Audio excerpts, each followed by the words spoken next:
And welcome once again to our Romantic Renewal series, your journey to lasting relationships.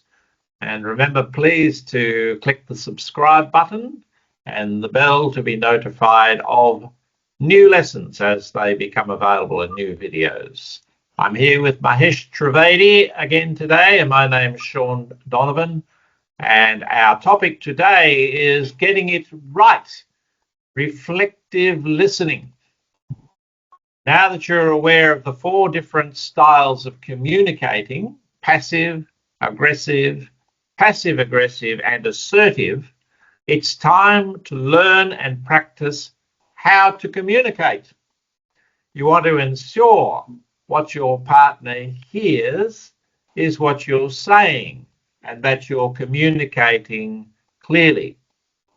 Alan Greenspan, the former chairman of the Federal Reserve in the US for almost 20 years, said this about communication. I know you think you understood what you thought I said, but I'm not sure you realize that what you heard is not what I meant. So you'll now learn how to avoid the Greenspan problem through a process called reflective listening. So, Mahesh, talk to us about the pain of being misunderstood. Okay, thanks, Sean. This is a very important things to get it clear that when you are in a hurry, let's say your sweetheart texts you and says, "I got off early, and let's go to the frog at 6," and you text back that have meeting, see you later. Um, So your partner interprets your text as "I'm busy, can't make it," and grabs some takeout for both of you to eat together.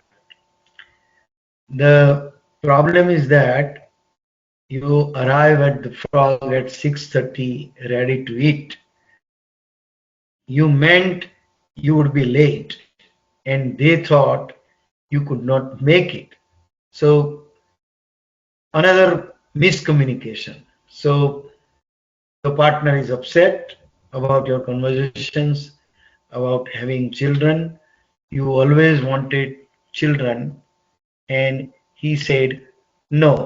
A couple of days says later, he says that why are you mopping around?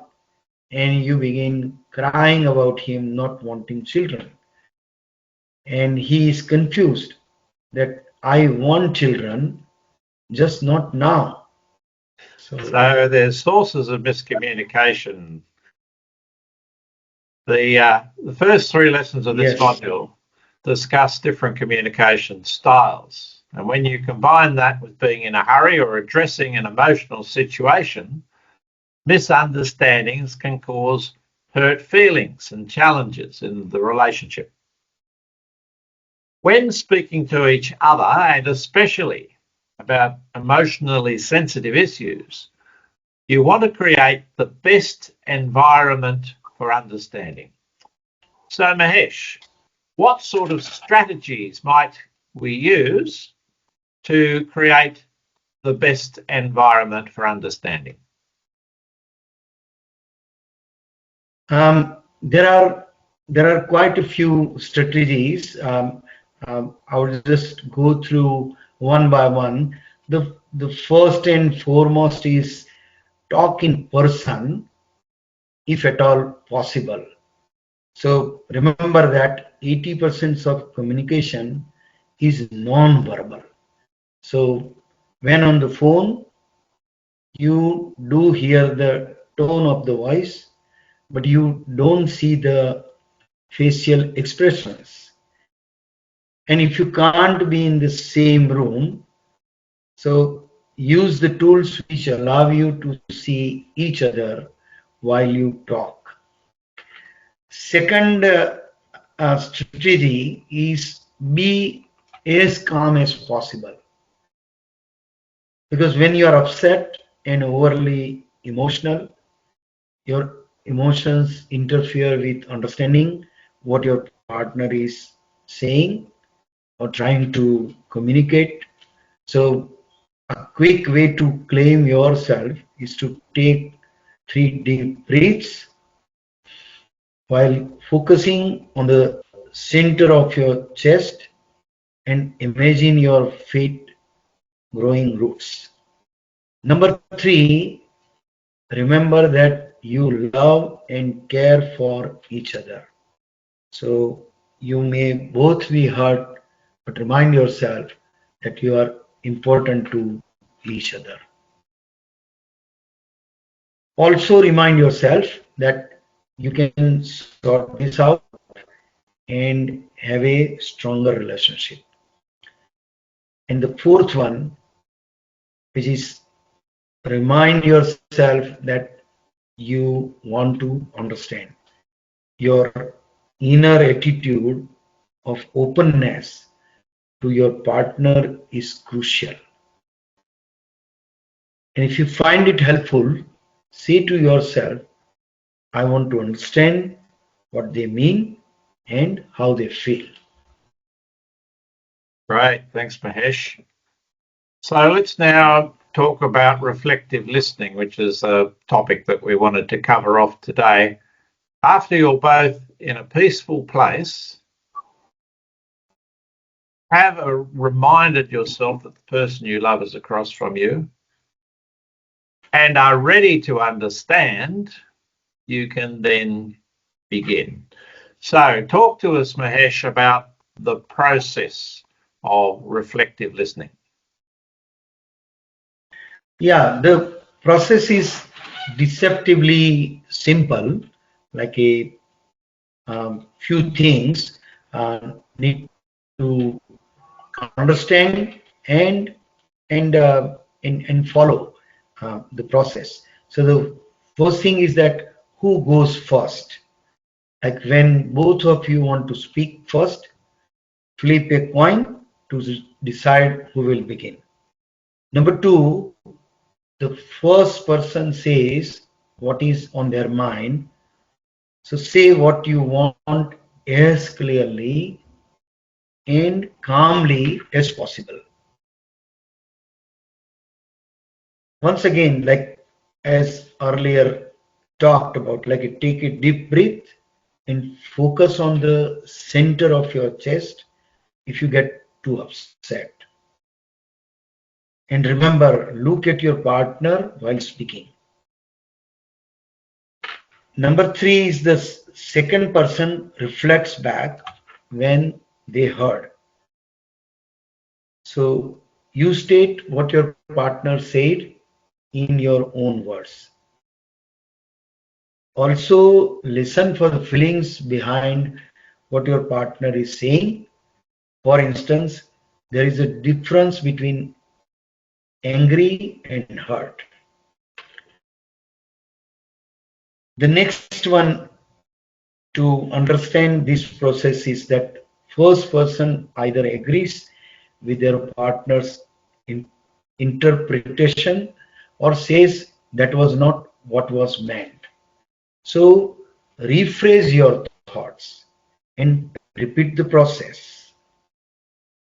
And be sure and rephrase what you originally said, since the first way you said it was misunderstood or missed. Number 5 is keep repeating the process.